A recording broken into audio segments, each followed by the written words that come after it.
One of the real towers back way another 1997 year continues with WCW Spring Stampede. April 6th at the Tupelo Coliseum in Tupelo, Mississippi. Yeah. Um, the main event is Domino's Page versus Reigns Edge, and also Hogan is not on this pay-per-view at all. So yeah. Um,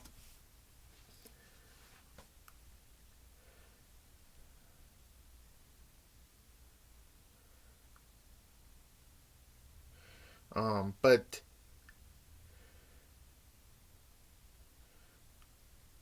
yeah, and I'll talk about one of them. Anyways, um, yeah. So we start out with Rey Mysterio defeating Ultimo Dragon in a really fast-paced cruiserweight match, and this was a good match. I give it an 8.5 out of 10.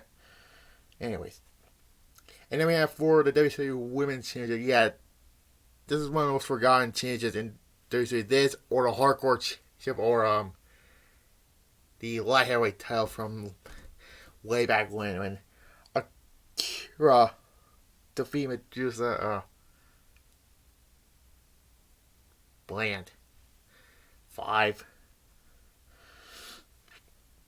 And then we have another match for the television championship with Prince Ikea again defeating Lord Steven Regal. Not bad. I was the next match is. I think Regal won the television title like some point before Slamboree. So yeah, 6. And then we have the Public Enemy defeating Steve Mongo and Jeff Jarrett. And it's hilarious to think that 3 years later at the same period, Jeff Jarrett won the WCW Championship in his second run with WCW. And yeah, and I already talked about Spring Stampede 2000. And if you go back to that, the second part of the Triangle of Terror, I like to call it. Not good. A 2. And then we have for the WCW United States Championship with a good match, but a confused ending with Dean Malenko fought Chris Benoit to a no contest. This was a good match until the cluster when Jacqueline comes out and attacks Woman Nancy Benoit. Quote, by the way. And freaking Arn Anderson comes out and hits Dean Malenko, and Kevin Sullivan comes out and hits Benoit with a foreign object, and then the ref calls for the bell. But I thought Benoit won by disqualification, but no, the Guerrero comes. This is, I don't know what the hell happened with this whole fiasco, and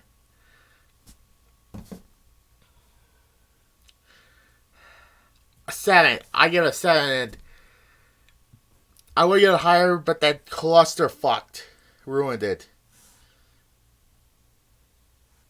Anyways, now this match was supposed to be the Outsiders versus the Steiners, but during the Ray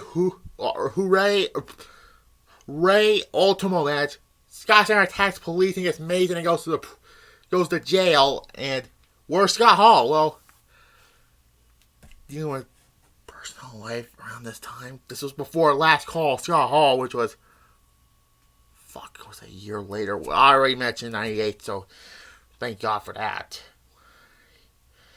And this has led to a match for the WCW Tag Team Champion still. With Kevin Nash defeats Rick Steiner in a not a good match, honestly. And this will not be the last time we'll see Kevin Nash on this pay-per-view. Ted DiBiase got discussed. Referee Nick Patrick was headed to do the 3-count connection. Tap the fall! Or whatever he said. 1. And then we have a 4 corners match to return the number 1 contender for the WCW Championship. Geez, I wonder who's going to win this match. Oh, before that, Booker T got that infamous promo, which you're not going to hear from the Peacock version of this pay-per-view. When he said, "Hello, we're coming for you, sucker." No, not the N-word, which was, if you know the original WWE Network, which we use that was uncut. Fuck you, Peacock.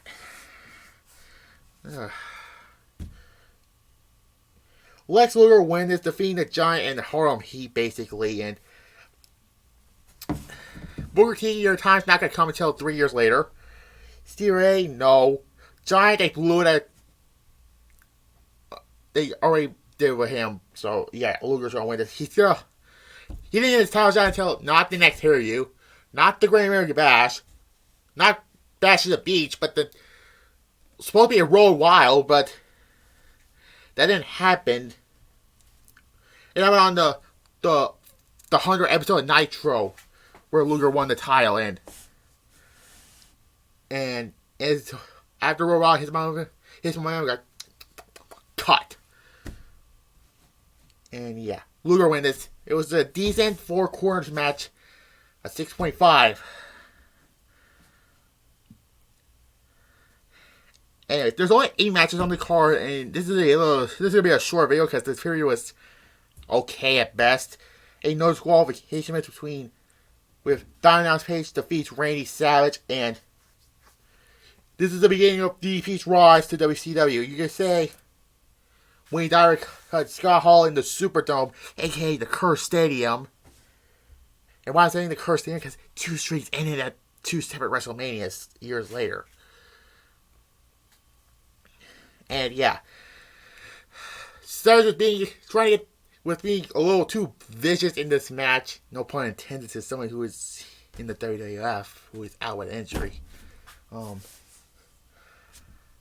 Savage attacks the referee, and out comes the NWO referee Nick Patrick, or so we thought after this match. Savage going for a body slam. DB coming a dive out of nowhere. Not that stupid Randy Orton out of nowhere bullshit. And Nick Patrick counts 1, 2, 3, and DP beats Randy Savage. And Nick Patrick technically kicked himself out of the NWO. And the whole Civil War thing didn't happen until the following year, but this was a little tease until the next year's Spring Stampede. I give it an 8.5, just like the opener and this match. And DP begins his official rise to WCW. Because 2 years later, Spring Stampede, he finally won the WCW Championship. But yeah, you have no Hogan, there's no Sting on this pay-per-view. This show was okay at best. I give it a 6 out of 10. I already did Better Legal 97, so I'm going to put that on the playlist regardless after this uploads. So next up will be Revenge of the Taker, and, well, not Slammer, it's going to be Revenge of the Taker next, and then next will be In Your House Cold Day in Hell, I don't know why, and, Slamboree.